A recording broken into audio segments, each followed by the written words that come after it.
यहाँ पे देखो ये बच्चियाँ पढ़ रही हैं और ये किताबें यहाँ पे लिखती हैं। ओ इस राइटिंग देखो भाई कितने हम। गुड मॉर्निंग दोस्तों, बंसी विष्णु एक बार फिर से बहुत बहुत स्वागत है। फिलहाल मैं युगांडा की राजधानी कंपाला में हूँ और यहाँ पे मेरा होटल था। अब मैं यहाँ से निकल रहा हूँ, आपको दिखाऊंगा मुंबई के धारावी जैसी एक स्लम एरिया, बड़ा स्लम एरिया है, वहाँ पे जा रहे हैं। और अफ्रीका की स्लम एरिया मुझे लगता है बहुत ज्यादा गरीब और यहाँ पे बहुत ज्यादा क्राइम होता है और किसी भी आदमी को लूटा जा सकता है। तो ये वाली घटना यहाँ पे बहुत ज्यादा होती है। Okay thank you. अभी हम चलते हैं बाहर। स्लम एरिया को ढूंढते हैं, यहाँ से 7 किलोमीटर दूर है और एक बंदे को मैं साथ लेके जाऊंगा। ऐसे ही जाऊंगा तो मैं वापस ही नहीं आ पाऊंगा। तो चलते हैं, इस वीडियो की शुरुआत करते हैं। वीडियो को लाइक कर दीजिए। और ये टोपी जो मस्ती में लिया, लेकिन ये अफ्रीका के लिए बहुत सही टोपी है भाई। आप भी आओ तो ऐसी टोपी जहाँ पे मिल जाए खरीद लेना। तो इस जर्नी को कंटिन्यू करते हैं। 7 किलोमीटर जाने के लिए पहले बड़ा लेते हैं और उसके बाद आगे बढ़ते हैं। और बड़ा हर गली नाके पे तैयार रहते हैं। Brother how are you? I'm okay. How are you? So I am good. I want to go here. Noma Pange. What's your name? My name is Lobaji. Lobaji. बड़ा पे बैठ गए हैं भाई के साथ में। अभी हम जा रहे हैं सिटी पे।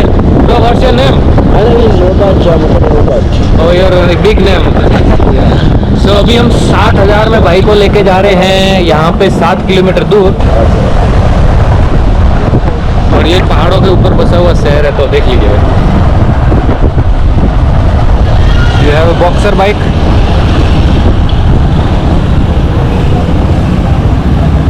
और ये बाल है सारे डुप्लीकेट है, एक भी बाल ओरिजिनल नहीं है देखो। सो अभी हम लोग पहुंच गए हैं एक स्कूल में जहाँ पे स्लम वाले जो बच्चे हैं वो यहाँ पे पढ़ के डिग्री लेके वो फिर कुछ काम लग जाते हैं। नहीं तो स्लम में कुछ पढ़ नहीं पाते, तो सबसे पहले हम उसी जगह पे आए रही हैं और ये किताबें यहाँ पे लिखती हैं। ओ इस राइटिंग देखो भाई कितनी खूबसूरत है। तो अभी हम जिस जगह पे आए ये एक NGO है और यहाँ पे स्लम में कुछ गैंगस्टर लोग वगैरह ज़बरदस्ती कुछ अंडर एज लड़कियों के साथ रेप करते हैं और उसके बाद वो बच्चा जन्म दे देती हैं, तो उनको यहाँ पे लाया जाता है। यहाँ पे उनको संभालने वाला कोई नहीं होता, तो ये NGO उनको मदद करता है, उनको काम सिखाता है, उनको काम देता है और उसके बाद वो कहीं जा कर के बिजनेस वगैरह कर सकती है। यहाँ पे बच्चा जब जन्म दे देती है शादी किए बिना, तो उनके लिए सारा कुछ यहाँ पे व्यवस्था करते हैं। तो भाई अभी हम लोग आ चुके हैं स्लम एरिया के अंदर।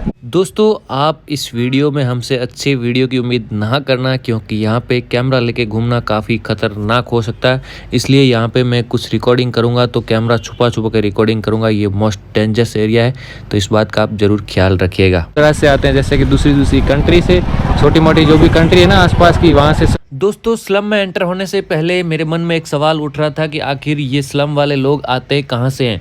तो मेरे दोस्त ने मुझे बताया कि ये लोग आते Tanzania, Sudan, south Sudan, Kenya, Ethiopia, country the people coming here like Sudan. Yeah, we have Congo. Rwanda. ये सारे देशों से विस्थापित होकर के यहाँ पे आते हैं और उसी से बनता है एक बड़ा सा slum. Yeah, Somalia. Mostly those countries there where the people they have the instabilities.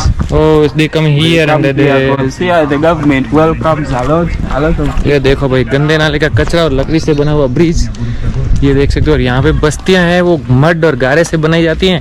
यहाँ पे लोग कचरा और प्लास्टिक बीन करके अपना गुजारा करते हैं। ये देखो ये यहाँ पे ब्रिक्स बनाई गई, ईंटें बनाई गई है, गारा। It's got from the roads when they are constructed. ये मिट्टी और गारा जहाँ पे रोड बनती है, मड वाली लाल कलर की जो मिट्टी होती है वो उठा के यहाँ पे लाते हैं पैसे खर्च करके, और उससे बनाते ईंट और उससे फिर ये कमाते हैं पैसे। ये देखो भाई यहाँ पे घर है। The people they are just getting civilized because all of here it was that type of house. They were the temporary home. Temporary home. Yeah, they were temporary, but nowadays the people are buying those with a lot of money. They don't stay in the slum. But जैसा कि आप सुन रहे हैं दोस्तों, ये बता रहा है कि ये जो घर दिख रहे हैं आपको, बहुत सारे पैसे वाले लोग यहाँ पे आते हैं और इन घरों को, इन जगह को खरीद लेते हैं।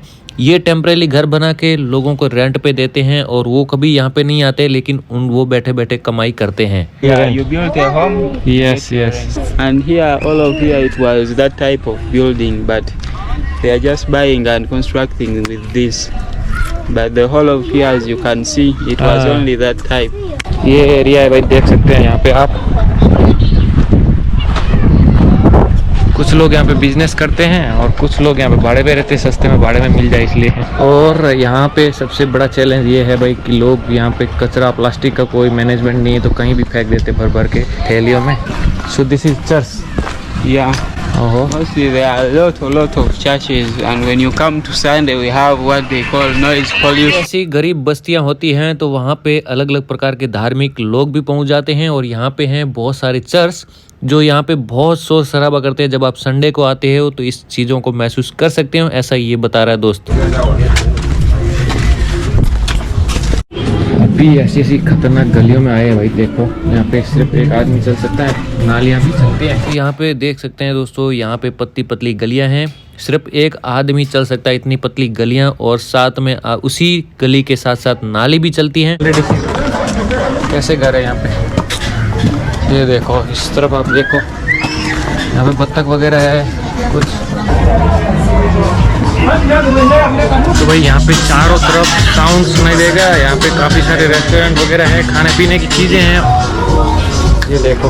और इसी स्लम के अंदर आपको देखने को मिलते हैं काफ़ी सारे बार, पब, जोर जोर से बजते हुए साउंड, म्यूजिक, और कुछ लोग छट्टा खेलते हुए, गेम खेलते हुए, ड्रिंक करते हुए लोग भी दिख जाते हैं। और इस गली से आप महसूस कर सकते हैं कि आवाज़ बहुत सारी आ रही है लेकिन दिख कोई नहीं रहा है, क्योंकि इन घरों के दरवाजे नहीं है, सिर्फ कपड़ा वगैरह ढक करके रखते हैं और यहाँ पे कोई प्लानिंग से शहर बनाया नहीं गया है। तो वही जैसा कि मैं यहाँ पे देख रहा था, कुछ लोग यहाँ पे इलेक्ट्रिक के पाइप है वो मोड़ मोड़ के उसको तैयार कर रहे हैं, छोटा छोटा बिजनेस कर रहे हैं। Yes, are warning people from dumping in the train. But still, you can't stop them. They just do it. No one watch. और यहाँ पे भाई सांस लेना भी मुश्किल हो रहा है मेरे लिए तो, लेकिन लोग यहाँ पे ऐसे ही जिंदा रहते हैं, पता नहीं कैसे झोपड़पट्टी में।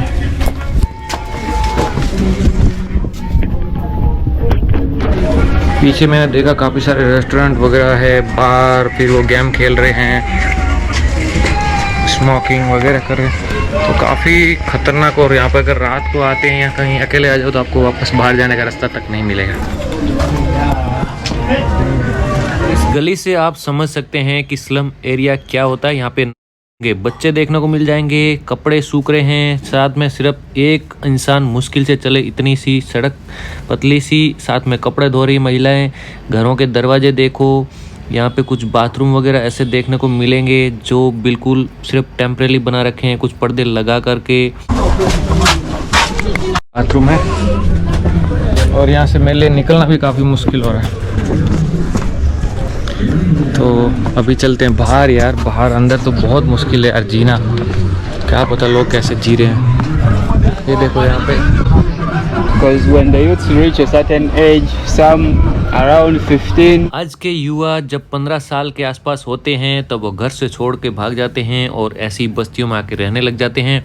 यहाँ पे वो अपना मनचाहे काम कर सकते हैं, चोरी, तस्करी, बार, ड्रिंकिंग, स्मोकिंग, जो चाहे वो काम कर सकते हैं। वो लोग यहाँ पे आके एक सस्ते में ये ऐसे कंपार्टमेंट ले लेते हैं जिसके अंदर वो रहते हैं और अपना जो है गलत काम सीखने का धंधा यहीं से शुरू होता है। ये भाई बता रहे हैं कि यहाँ पे स्लम के बच्चे क्या करते हैं, वो घर में रहना ही नहीं चाहते और वो फिर नया नया धंधा चालू कर देते हैं, उत्पात मचाते हैं, और यही सब यहाँ का अंदर का कामकाज है। बहुत मुश्किल है यार, लोगों की लाइफ यार काफ़ी कठिन है। Yes, Yeah, so they come mostly to the downer part of the slum, and they get some land at the cheaper price, or sometimes they hire, they rent a house and stay with friends. And simple.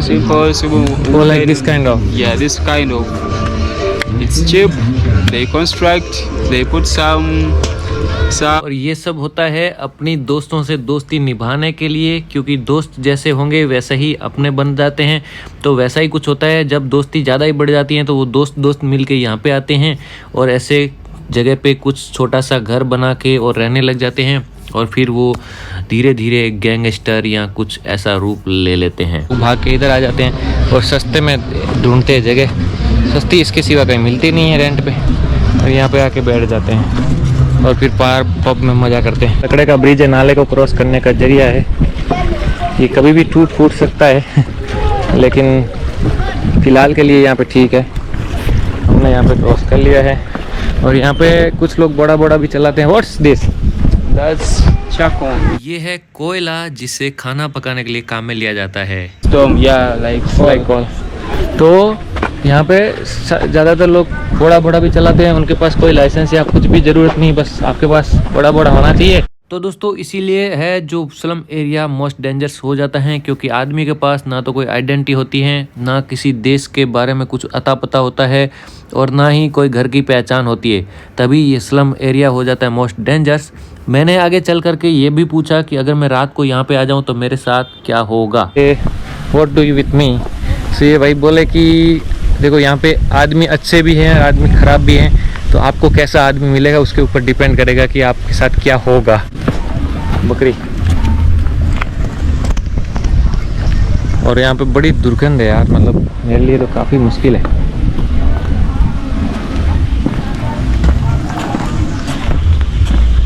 ये देखो ये छोटी दुकान है, small shop. Can I sit here? Very many. Yeah, kiss. Yeah, you can sit here. Thank you man, thank you. So you have a water? The water bottle? is there. Yeah, we buy a water bottle. So यहाँ पे दुकान है slum के and point पे, और यहाँ पे हम पानी वानी पियेंगे। Yes, thank you. अभी स्लम में, और यहाँ पे देखो कृष्णा माचिस भी है जो इंडियन फैक्ट्री है। So this factory is in this area? 7th Street. 7th Street, yeah, that side. So इधर भाई से मिले। Thank you brother. What's your name? Ondia kinyoko koto olubama nekede. It's too difficult for me. You slowly, you speak slowly. Audio ko Ondia kinyoko koto olubama nekede. Afurukunda mwana malaya. I not pick your name. Okay, my name Bansi. Yes. Yeah, she's short name. And your name? Skyna. जैसा कि दोस्तों आपने देखा, मैं भाई का नाम पूछा, बहुत बड़ा नाम है, और ये भाई साहब हैं साउथ सूडान से हैं। ये माचिस जो लटक रही है वो कृष्णा फैक्ट्री के नाम से बनी हुई है, और फैक्ट्री वहाँ सामने ही है 7 स्ट्रीट पे कंपाला में। अब हम आगे बढ़ रहे हैं, और यहाँ पे देख सकते हैं कभी लकड़ी के डंठल से बने हुए ब्रिज दिखेंगे, कभी टेम्पररी ब्रिज बनाए हुए हैं, और धीरे धीरे फिर से हम आगे से स्लम में एंटर होते हैं।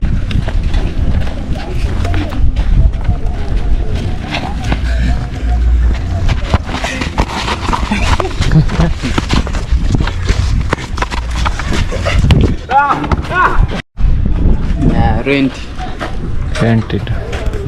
भाई यहाँ पे फुटबॉल का इतना खतरनाक क्रेज है ना, चाहे स्लम में रहते हो लेकिन फुटबॉल जरूर खेलते हैं यहाँ पे। Those with people that are still badly off. पीछे कपड़े सूख रहे हैं, जब तक आपके कपड़े सूख रहे हैं तब तक आपको ध्यान रखना होगा, पूरी सिक्योरिटी रखनी पड़ेगी। अगर आप सोते हैं तो आपको चौकन्ना रहना होगा हर मोमेंट पे, क्योंकि आपका सामान कब कौन ले जाए किसी को पता ही नहीं चलेगा। यहाँ पे बहुत सारे रेस्टोरेंट और बार है, तो यहाँ पे मैं ज़्यादा रिकॉर्ड नहीं कर सकता। अच्छा, पूरा फिर से गलियों में घुस रहे हैं। दोस्तों एक बात आपने नोटिस की होगी, ये इतनी पतली गलियां हैं कि मेन रोड से अंदर तक आपकी साइकिल तक नहीं आ सकती, ट्रांसपोर्टेशन का कोई साधन अंदर नहीं आ सकता है, तो लोग यहाँ पे सिर्फ पैदल चल के ही आ सकते हैं। तो यहाँ पे पुलिस तो आ ही कैसे सकती है, देख सकते हैं आप, समझ सकते होंगे। Very deep. But people is not too much here. और अब मैंने भाई से सवाल पूछा कि मैं कब से हम लोग यहाँ पे घूम रहे, स्लम बहुत बड़ा है लेकिन यहाँ पे लोग दिखाई नहीं दे रहे। तो भाई ने मुझे बोला कि यहाँ पे लोग 5 बजे सुबह अपनी जॉब पे निकल जाते हैं, तो यहाँ पे आपको रश दिखेगा सुबह में 5 बजे या फिर शाम को 6 बजे 5 बजे के आसपास। ये देखो पानी भर रहे भाई यहाँ से। ये तो भाई खतरनाक वाली लोकेशन हो गई, यहाँ पे घूम पाना काफ़ी मुश्किल है।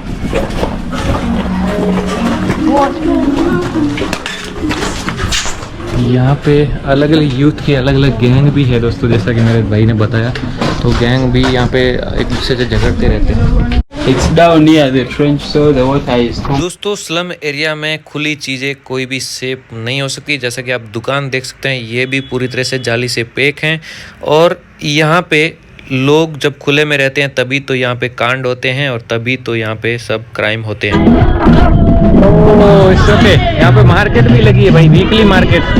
Train not coming here, When it comes, they remove. दोस्तों स्लम एरिया के एक तरफ बड़ा सा नाला है, तो दूसरी तरफ आपको रेलवे पटरियां दिखाई देगी, और यहाँ पे लगती हैं वीकली मार्केट।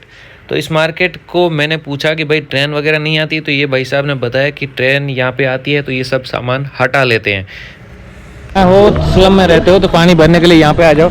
ये पानी का स्रोत कुदरती है और यहाँ पे कोई पैसा नहीं देना, सभी स्लम के लोग यहाँ पे पानी लेने के लिए आते हैं। देखो भाई यहाँ पे ट्रेन की पटरी है लेकिन यहाँ पे कोई फाटक दरवाजा कुछ भी नहीं है। Passing from here।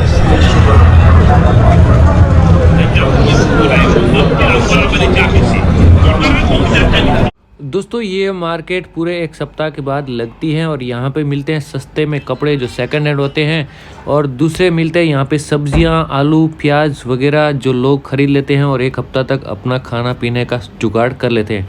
ये सारी चीज़ें सस्ते मिलती हैं इसलिए लोग यहाँ से खरीद लेते हैं। It's okay. तो भाई अभी इस मार्केट से बाहर चलते हैं, इधर और दूसरी मार्केट में जाते हैं। और ये भाई देखो बहुत बड़े हाइट के यार, देख के डर लगता है मुझे। ये देखो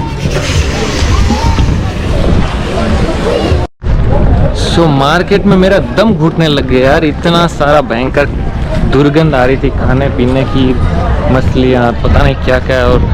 और स्लम में भी वैसे ही हाल था क्योंकि स्लम में ऑलरेडी आपको पता ही है कि यार वहाँ पे बहुत ज़्यादा गंदगी और वो थी। तो दोस्तों यहाँ की लाइफ देखोगे तो आपको तरस आएगी और आपको बहुत बुरा फील होगा कि ये बच्चे कैसे रहते होंगे। मेरे साथ जो भाई है वो भी स्लम में रहता है रात को, लेकिन कुछ बच्चे ऐसे हैं जिनके माँ बाप का उनको कुछ पता ही नहीं है, वो बस ऐसे तैसे करके बड़े हो गए हैं लेकिन हम उनको ये पता नहीं उनके माँ कौन है, उनके बाप कौन है। जब वो बीमार वगैरह कुछ होते हैं तब उनको बहुत मतलब तकलीफ़ पड़ती है, उनको कोई संभालने वाला आदमी नहीं होता है, तो कैसे सर्वाइव करते होंगे यार। जब कोई बीमार होता है, कोई हाथ फेरने वाला ही नहीं हो तो बहुत बुरा फील होता है। सो मैं जी काफ़ी सारे दोस्तों को देखा है कि उनकी हालत यही है। तो अपने इंडिया में सिस्टम ये तो है, कम से कम माँ बाप होते हैं तो उनकी वजह से हमें ये तो होता है, महसूस नहीं होता है कि हम अकेले हैं। दोस्तों अब आपको ये भी ख्याल आ रहा होगा कि आपके साथ ये आदमी कौन है। तो ये एक वो लड़का है जिसके माँ बाप का इसको खुद को कुछ अता पता नहीं है। ये इसी स्लम में बड़ा पला हुआ है और इसी स्लम वाले ही लड़के इसके दोस्त हैं, लेकिन इसने सही राह पकड़ी और ये एक NGO के हत्थे चढ़ गया है, जिसकी वजह से इसको यहाँ पे खाना पीना और एजुकेशन मिलता है और अच्छी खासी लाइफ अब इसकी है। तो अब ये चाहे तो कहीं जॉब भी कर सकता है और काफ़ी होशियार भी ये लड़का दिख रहा है। तो ये कहानी है और ऐसी नरक जैसी ज़िंदगी इस्लाम वाली भगवान किसी को ना दे। तो ये भी बेचारा 2 दिन 3 दिन रोटी तो सही से खाएगा। तो ये thank you bro for doing this help and showing me it's Islam area.